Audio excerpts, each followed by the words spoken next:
जो भी thought create करें उसे विजुअलाइज जरूर करें, क्योंकि मन की भाषा विजुअलाइजेशन है।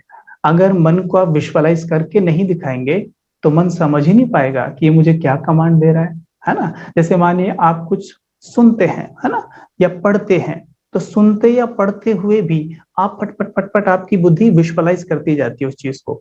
विजुअलाइज जब तक नहीं करेगी आप एकाग्र नहीं होंगे।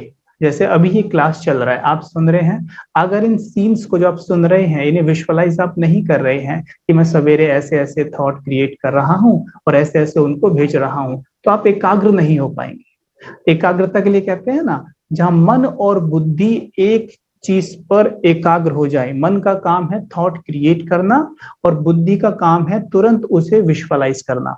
देखो, मन के दो काम हैं, आपने बिल्कुल 7 डेज कोर्स में क्लियर समझा होगा कि मन के दो काम होते हैं, सोचना और महसूस करना। और बुद्धि के भी दो काम होते हैं, विजुअलाइज करना और एनालाइज करना। एनालाइजेशन के अंदर परखना और निर्णय करना आता है, राइट। लेकिन बुद्धि एनालाइज करने से भी पहले विजुअलाइज करती है, राइट। तो उसका मुख्य काम है विजुअलाइजेशन। जैसे मानो मैंने कोई थॉट क्रिएट किया, मैंने कहा कि मैं एप्पल खाता हूँ, राइट। अब बार बार कह के देखिए, मैं एप्पल खाता हूँ, मैं एप्पल खाता हूँ, but you are not visualizing it. आपके मुंह में टेस्ट की फीलिंग नहीं आएगी। और जैसे आप विजुअलाइज करते हैं आपके मुंह में वो टेस्ट आएगा एप्पल वाला, राइट। वैसे ही जब मैं थॉट क्रिएट करता हूं कि मैं मास्टर सर्वशक्तिमान हूं, I have to visualize this thought. अब विजुअलाइज कैसे करेंगे? मास्टर सर्वशक्तिमान को कैसे विजुअलाइज करेंगे? अनेक तरीके हो सकते हैं। जैसे मानिए शिव बाबा कैसे हैं, परमात्मा कैसे हैं, वो सर्वशक्तिमान है, वो कैसे हैं?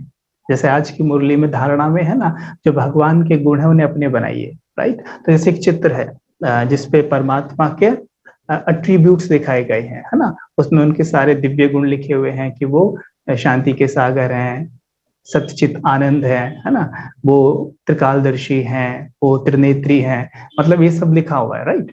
तो ऐसे ही हम देख सकते हैं, एक चित्र बना के, एक प्लेन पेपर पे आप चित्र बना भी सकते हैं ये वाला, और उसके चारों तरफ उसी तरीके से गुण लिख दीजिए। जैसे बाबा के लिए कि वो शांति के सागर हैं, अपने लिए लिख दीजिए मैं मास्टर शांति का सागर हूँ। अपने चारों तरफ इस तरह से गुण लिख दीजिए, बहुत सुंदर लगेंगे और आपके माइंड की प्रोग्रामिंग हो जाएगी, अरे ये मैं हूँ। तो देखिएगा आपके गुण कैसे जागते हैं। तो सीधी सी बात है। दूसरा, जैसे मानो मैं मास्टर सर्वशक्तिमान हूं, आप विजुअलाइज कर सकते हैं कि ये पूरी बॉडी प्रकाश की बन गई है, ये पूरी बॉडी प्रकाश की बन गई है, और इस प्रकाश की बॉडी में एक मणि चमक रही है अंदर। थोड़ी देर के लिए मान लीजिए जैसे ये देह है और ये प्रकाश का बना हुआ है, इसमें हड्डियां मांसपेशियां कुछ नहीं, 0 किलोग्राम वेट। जैसे मानो ऐसे हवा मारे तो उड़ जाए, इतना लाइट, इतना लाइट। जैसे ना हवा चलती है तो आपने देखा होगा ना, कई बार कागज वो थैलियां पड़ी होती हैं सड़क पे, वो अपने आप हवा के साथ उड़ती रहती है क्योंकि बहुत लाइट होती है। तो वैसे स्वयं को देखें कि मैं बहुत हल्का हूँ, बहुत हल्का हूँ, ऐसे ही हवा में यूं ही उड़ रहा हूँ। हाँ, और मस्तक के बीच चमक रही है बहुत तेजोमय मणि, ये है मास्टर सर्वशक्तिमान, है ना। तो देखें मुझसे बहुत शक्तिशाली प्रकाश निकल के मेरी पूरी देह में फैल रहा है, मेरे अंग अंग से फैल रहा है और चारों तरफ जा रहा है, ठीक है। तो इस तरीके से विजुअलाइजेशन का बहुत बड़ा महत्व है। अगर आप मेडिटेशन करना चाहते हैं और उसका बहुत आनंद लेना चाहते हैं तो विजुअलाइजेशन हमेशा करना है। जैसे मानो कई बार हम योग में बैठते हैं, योग में बैठते ही कॉन्सेंट्रेशन नहीं होता है ना। कई बार तो बहुत देर तक हमें युद्ध जैसा करना पड़ता है कि भाई मेरा तो कॉन्सेंट्रेशन ही नहीं हो रहा है। तो उसके लिए ये तो बहुत जरूरी है, जो पहली बात है वो हम आगे जिक्र जरूर करेंगे कि पहले हमें मुरली के कुछ पॉइंट जरूर हमारे मन में होने चाहिए। अगर ये मन में होंगे तो हम आराम से योग कर सकते हैं। लेकिन जैसे आप मानो बैठे, तो आप कोई ऐसा स्थान सोचिए जहां आप गए हों और आपको वहां बहुत बहुत अच्छा लगा हो। जैसे कोई पहाड़ी पे आप गए हों, आप सागर के तट पे गए हों, आप नदी पे के पास गए हों, नदी के पानी के बहाव को आपने देखा हो, है ना। जैसे मुझे एक सीन याद आता है कि बहुत सुंदर एक नदी है, नदी के बीच में एक पत्थर है बड़ा सा, और मैं उस पत्थर के ऊपर बैठा हुआ हूँ, नदी का बहाव मैं देख रहा हूँ और देखते देखते मेरा मन इतना शांत हो जाता है, मैं पूरी तरह से यहाँ कॉन्सेंट्रेटेड हूँ और फिर धीरे से मैं आत्मा इस देह को छोड़ के उड़ने लगती हूँ आकाश की ओर। अनेक विजन्स इस तरह के हो सकते हैं जो आपको सेकंड में एकाग्र कर सकते हैं। आप जब भी योग में बैठे कोई बहुत सुंदर सीन तुरंत सामने लाए, जैसे आप बैठे एक सेकंड में स्वयं को देखिए कि मैं एक बहुत सुंदर बगीचे में बैठा हुआ हूँ, चारों ओर रंग बिरंगे पुष्प खिले हुए, फाउंटेन चल रहे हैं, राइट, पंछियां चहचहा रहे हैं, मोर नाच रहा है और मैं एकदम शांत चित्त और मैं आत्मा निकल के धीरे धीरे चल दी ऊपर की ओर। कई बार अभ्यास किया जा सकता है कि ये शरीर एक गाड़ी है और मैं इसका ड्राइवर हूँ। अब तुरंत वो सीन सामने लाइए कि गाड़ी और ड्राइवर, वैसे ही ये मेरी बॉडी और मैं आत्मा, बार बार ऐसे गाड़ी ड्राइवर, मेरी बॉडी मैं आत्मा, ये बॉडी एक कार है, मैं आत्मा ड्राइवर हूँ। फिर देखिए कैसे खिड़की खोलकर ड्राइवर गाड़ी से बाहर निकलता है ना। सेम वे ऐसे ही देखिए कि मैं इन नैनो रूपी खिड़कियों से बाहर निकल जाती हूँ। बड़ा आसान होगा क्योंकि मन हमेशा उदाहरण से समझता है। जैसे अभी हमारा ये सेशन चल रहा है, अगर हम आपको उदाहरण ना दे हर बात पे तो कुछ समझ में आने वाला नहीं है।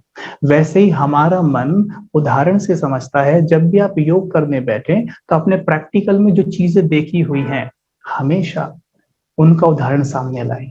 जैसे मानो इस देह रूपी कमरे में चमकती मैं आत्मा रूपी बल्ब हूं, राइट। आपने कभी कमरे में देखा है कि बहुत कमरा पूरा खाली है और उसमें एक बल्ब चमक रहा हो और बल्ब की रोशनी पूरे कमरे में फैल रही हो? वैसे ही ये देह मेरा कमरा है, मैं आत्मा इसमें रूहानी बल्ब हूं, मेरा प्रकाश पूरी देह रूपी कमरे में फैल रहा है। एक सेकंड में एकाग्रता हो जाएगी। फिर कुछ देर से ऐसी देखते रहिए, अंदर से एकदम खाली है, एकदम खाली है। बहुत आनंद आएगा। तरह तरह के अभ्यास हम कर सकते हैं। आप जस्ट अपने मन को ये कमांड दीजिए, हे मेरे मन, आप मुझे बहुत सुंदर सुंदर विजुअलाइजेशन दिखाइए। हे मेरे मन, आप मुझे बहुत सुंदर सुंदर सीन बताइए, मेरा मार्गदर्शन कीजिए, मुझे योग करने में मदद कीजिए। आपका मन देखेगा भाई मैं इसकी मदद कैसे कर सकता हूँ, वो तुरंत सर्वशक्तिमान शिव बाबा के पास ही जाएगा क्योंकि आपने कमांड उसको वैसे ही दी है तो उसको जाना ही पड़ेगा वहां, राइट। तो इस तरीके से तो पहली बात, मनसा सेवा के लिए बहुत जरूरी है कि हम स्वयं के अच्छे अभ्यास करें। स्वयं मान यानी स्वयं को मान दें आजीवन। विशेषकर द्वापर युग से हम सभी मान शान के चक्कर में ऐसे पड़े हैं कि कहाँ आगे पड़े। अब आके बाबा ने उठाया, नहीं तो बिल्कुल नीचे पड़े थे, है ना।